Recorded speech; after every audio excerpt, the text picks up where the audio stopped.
بسم اللہ الرحمن الرحیم۔ سورہ اخلاص کی برکات۔ میرے دوست ایک عالم فاضل مفتی حافظ قرآن ہیں۔ کہنے لگے سیلانی صاحب، میں کراچی سے راولپنڈی پہنچا اور ایک مسجد کا امام ہو گیا۔ یہ سن 2000 کی بات ہے۔ مسجد کمیٹی نے 1300 روپے کا وظیفہ مقرر کیا اور رہائش کے نام پر ایک ایسی کوٹری میں بھیج دیا جس کی چھت ہاتھ سے دور نہ تھی، کمرے کے فرش پر کچھ نہ تھا، چادر چٹائی کی بوجھ سے آزاد تھی۔ چادر تو دور کی بات، دیواروں پر کیل تک نہ تھا کہ بندہ کپڑے ہی لٹکا لے۔ مسجد کمیٹی والوں سے کہا تو بے نیازی سے کہنے لگے، خود ہی کیل لگا لو، اس میں کیا ہے۔ میں کراچی بنوری ٹاؤن کا فاضل تھا، ایسی قسمہ پرسی اور رویوں کا تو سوچا بھی نہ تھا۔ میں ٹھنڈی سانس بھر کر چپ ہو رہا کہ یہ بہرحال میرا ہی فیصلہ تھا۔ راولپنڈی میں شدید سردی پڑتی ہے، اس ٹھنڈ میں بنا کسی کمبل رضائی کے نیند کہاں سے آتی۔ مسجد کی صفوں میں لپیٹ کر ٹھٹرتا رہتا۔ نوبت یہ تھی کہ مجھے کھانے کے لالے پڑے ہوئے تھے۔ ایک قریبی عزیز فاصلے پر رہتے تھے، بھوک زیادہ ستاتی تو وہاں چلا جاتا۔ وہاں کبھی چائے مل جاتی یا کھانے کا وقت ہوتا تو 2 روٹیاں سالن میسر آ جاتا اور میری آنکھوں میں چمک آ جاتی۔ اس قسمہ پرسی کی حالت میں وقت کیسے گزر رہا تھا نہ پوچھئے۔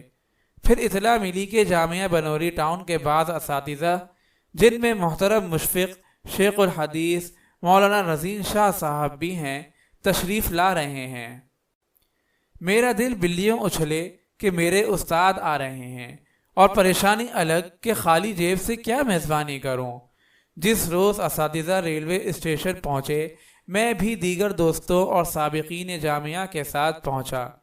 ان میں صاحب حیثیت بھی تھے جو چمکتی دمکتی کاروں میں آئے تھے۔ ان سب کا مہمانوں کی میزبانی پر اصرار تھا، لیکن یہ اعزاز میری قسمت میں تھا۔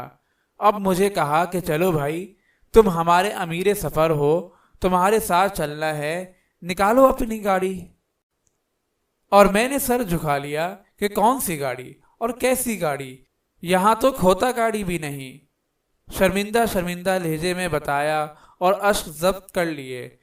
وہاں موجود ساتھیوں نے ہمیں اس کال کوٹری میں پہنچا دیا جہاں ضبط کے بندھن ٹوٹ گئے۔ مولانا رضین شاہ صاحب ماجرا بھانپ چکے تھے۔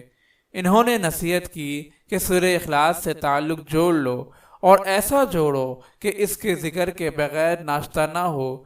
روز صبح 200 بار سورہ اخلاص پڑھنے کا معمول بنا لو، 4 سال میں اپنی گاڑی اور گھر کے مالک ہوگے۔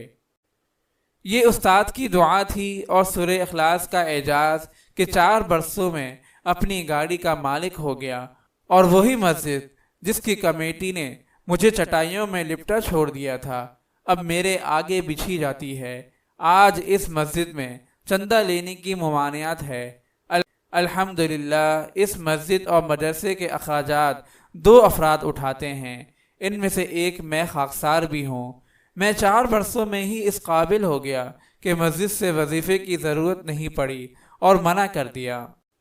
انہوں نے سورہ اخلاص کے ورد کا طریقہ یہ بتایا کہ صبح فجر کے وقت اول آخر درود شریف پڑھ کر 313 بار سورہ اخلاص پڑھنا معمول بنا لیجئے۔